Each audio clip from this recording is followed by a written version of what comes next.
parte 18 e 18.1 da série Mais do que Crentes, treinemos nossos jovens para serem discípulos. 18. A juventude e os cultos da igreja. Os jovens devem ser ensinados a atuar nos cultos da igreja e a ouvir a pregação. Como tudo mais na igreja, isso é uma questão de treinamento adequado. As seguintes coisas devem ser ensinadas a todas as pessoas, mas há uma aplicação especial desses princípios aos jovens. Vejamos esses princípios. 18.1.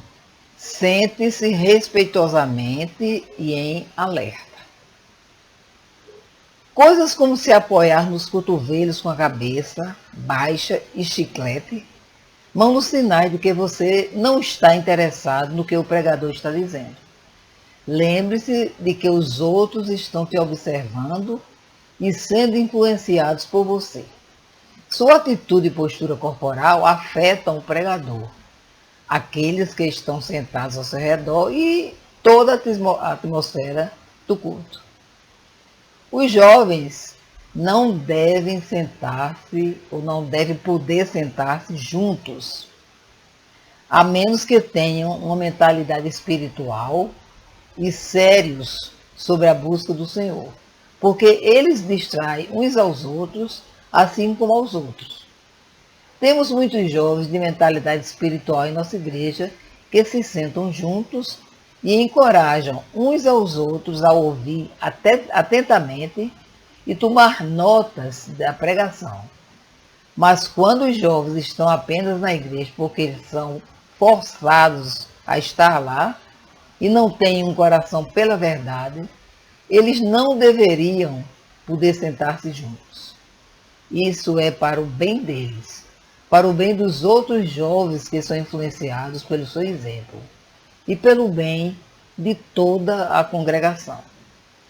Um leitor escreveu sobre adolescentes que se sentam juntos e jogam videogame durante o culto. Enquanto alguém joga, o garoto de cada lado assiste até a sua vez. Outro leitor descreveu 2 jovens que jogavam videogames em seus telefones durante todo o culto, mesmo quando a congregação estava de pé e cantando. O pai desses jovens estava no culto e sentado no mesmo banco, mas ele não fez nada mesmo sobre o assunto. Isso é uma coisa triste e alguém se pergunta sobre os pais. No caso de um pai que se senta em um culto na igreja e permite que seus filhos joguem, onde está a sua cabeça? Deus deu ao pai a tarefa de criar seus filhos na doutrina e admoestação do Senhor. Efésios 6:4. Mas muitos são como Eli, que honrou seus filhos mais do que a palavra de Deus e até mesmo mais do que Deus. 1 Salmos 2:29 e 3:13. E por que o pastor não acaba com esse tipo de coisa?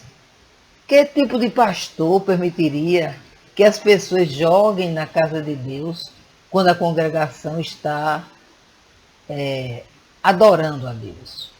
Para um pastor permitir tal coisa não é justo para aqueles que estão lá para adorar a Deus e ouvir a sua palavra.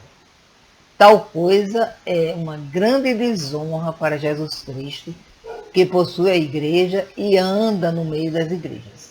Apocalipse 2:1 nos diz: ao mensageiro da Assembleia dos Efésios escreve: isto diz aquele que está segurando as 7 estrelas na sua destra, que está andando no meio dos 7 castiçais de ouro. A quem esse pastor realmente honra? A quem ele teme? Os adultos podem ter medo de perdê-los se aplicarem disciplina aos jovens, mas o fato é que eles já os perderam. Os corpos dessas pessoas jovens ainda podem estar na igreja, mas seus corações estão solidamente no mundo. Pelo menos os adultos podem acabar com essa cabala profana e tornar o culto propício para os outros ouvirem a palavra de Deus, sem a distração desses meninos tolos e seus jogos. E quem sabe se esta cabala fosse quebrada e esses jovens fossem obrigados a sentar-se em silêncio durante o canto e a pregação, Deus poderia até se apossar de seus corações e se arrepender de seu desrespeito pelas coisas sagradas e nascer de novo, antes que fosse tarde. Ao longo desta linha, a igreja deve certificar de que os jovens não estão se escondendo em algum lugar e jogando. Eu vi homens jovens na sala de som e cabine de som conversando e jogando durante os cultos. Somente os jovens de mentalidade espiritual devem estar envolvidos em tais ministérios. Caso contrário, esse é o tipo de coisa que acontece. Traduzir do pastor David Cloud, visando a edificação de meus filhos, netos e irmãs em Cristo.